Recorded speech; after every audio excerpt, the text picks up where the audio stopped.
Dəyərli müəllimələr, indi isə biz sizə ekskursiya haqqında məlumat verəcəyik.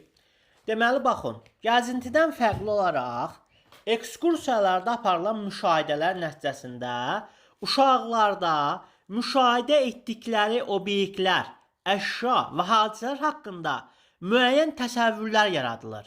Yəni, o deməkdir ki, ekskursiyaya uşaq gedəndə, ekskursiyanı uşaq müşahidə edəndə bu zaman hər hansı bir əşyadır, obyektdir, hadisədir, bunun haqqında beynində müəyyən təsəvvürlər yaranır.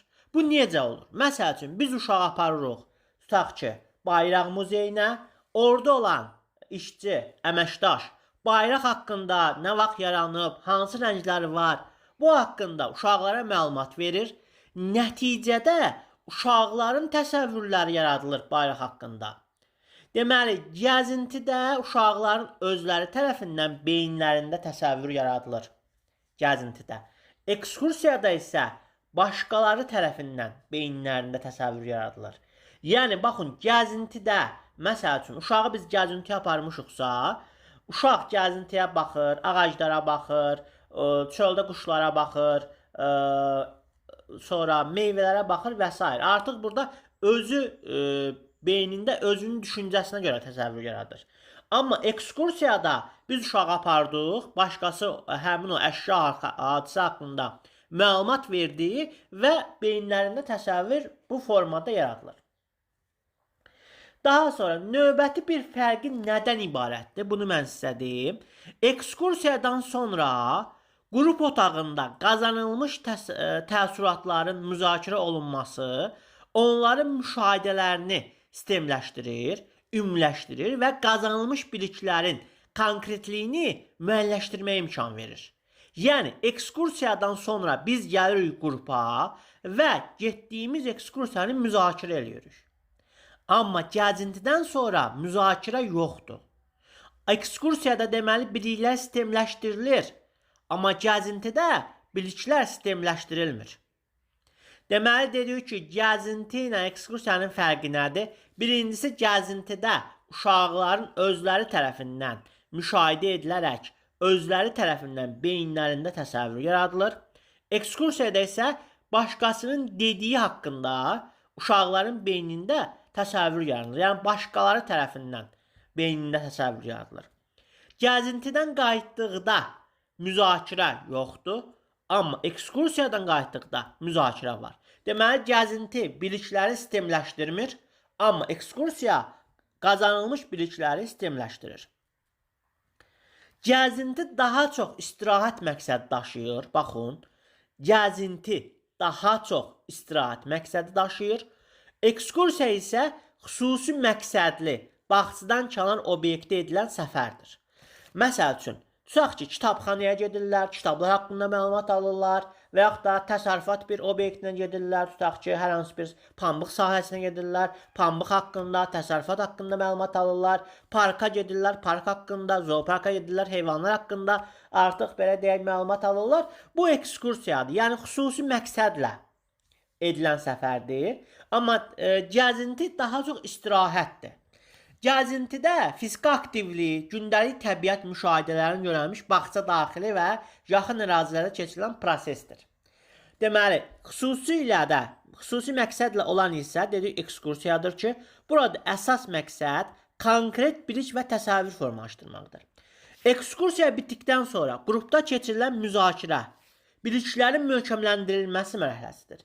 Yəni, bu uşağın gördüklərini beynində rəflərə düzməsi üçün lazımdır. Deməli, dedik ki, sistemləşdirmə, ümumiləşdirmə, konkretləşdirmə, bunlar ekskursiyanın əsas funksiyasıdır. Beynimizdə olan bilikləri ekskursiya sistemləşdirir, konkretləşdirir və s. Dedik ki, birinci olaraq dedik ki, gəzinti nə oldu? Gəzinti nə məqsədli oldu? Daha çox istirahət məqsədi ilə oldu. Fiziki aktivlik və gündəlik təbiət müşahidələrindən yönəlmiş bağça daxili və yaxud da yaxın ərazidə keçirilən proses oldu.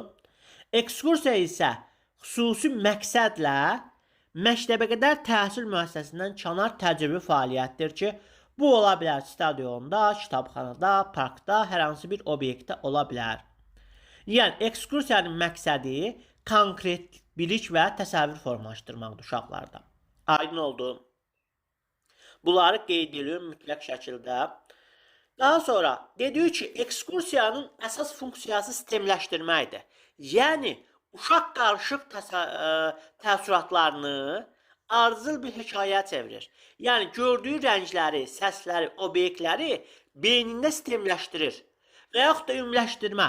Məsələn, biz harada olduq, nə öyrəndik, nəyi bəyəndik? Bu kimi suallarla gəzintidən sonra müzakirə aparılır və uşağın beynində bunlar ümumiləşdirilir. Eyni zamanda konkretləşdirmə var burada. Yəni təəssüratları havada qalmır, konkret biliyə çevrilir.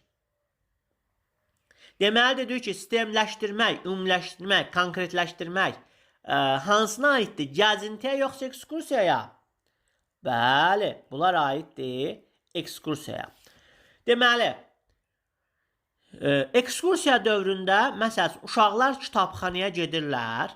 Orada olan kitabların çoxluğu, kitabxanaçının işi, səsliliyi qaydası, bunları müzakirə edirlər və qrupda ümumi müzakirə. Yəni müəllim soruşur, uşaqlar, ekskursiyadan qayıtdıqdan sonra müəllim soruşur, uşaqlar, kitablar arada necə düzülüb?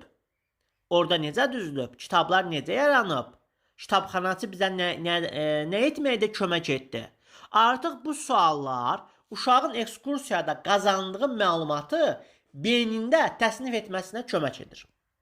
Deməli, dedik ki, ekskursiya təsəvvür formalaşdırır. Yəni, ekskursiyanın əsas pedaqoji nəticəsi açar söz kimi, yadda saxlayın. Uşaqların beynində təsəvvür formalaşdırır.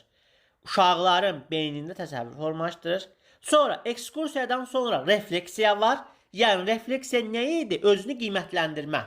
Uşaqlar ekskursiyadan qayıtdı və başladı refleksiya etməyə, özlərini qiymətləndirməyə. Daha sonra burada sistemli bilik var. Yəni, təsadüfi müşahidələrdən məqsədyönlü biliyə keçid burada baş verir.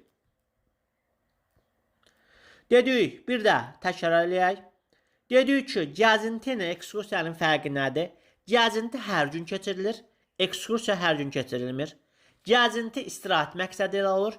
Ekskursiya isə xüsusi məqsədli olur ki, biliyi artırmaq üçündür. Gəzintidə daha çox uşaqlar fiziki aktivlik olur, təbiət hadisələrini müşahidə edir və s. Eyni zamanda gəzinti bağçanın daxilində keçirilir, bəzən də yaxın ərazidə keçirilə bilər. Amma ekskursiya isə tamamilə fərqlidir. Ekskursiya xüsusi məqsədli olur və bağçadan kənar ərazilərdə ekskursiya aparmaq olar. Daha sonra ekskursiya konkret bilik və təsəvvürləri formalaşdırır uşaqlarda. Ekskursiyadan sonra uşaqlar müzakirə aparır qrupda, amma gəzintidən sonra müzakirə yoxdur. Ekskursiyadan qayıtdıqdan sonra sistemləşdirmək, ümumiləşdirmək, konkretləşdirmə məsələləri var burada.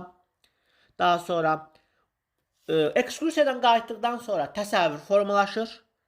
Ekskursiyadan qayıtdıqdan sonra refleksiya edilir, yəni özünü qiymətləndirilir. Ekskursiyadan qayıtdıqdan sonra uşaqların müşahidə etdiyi, belə deyək, bilik artıq tam olaraq möhkəmlənir. Bu olur ekskursiya və gəzintinin əsas fərqlərindən biri.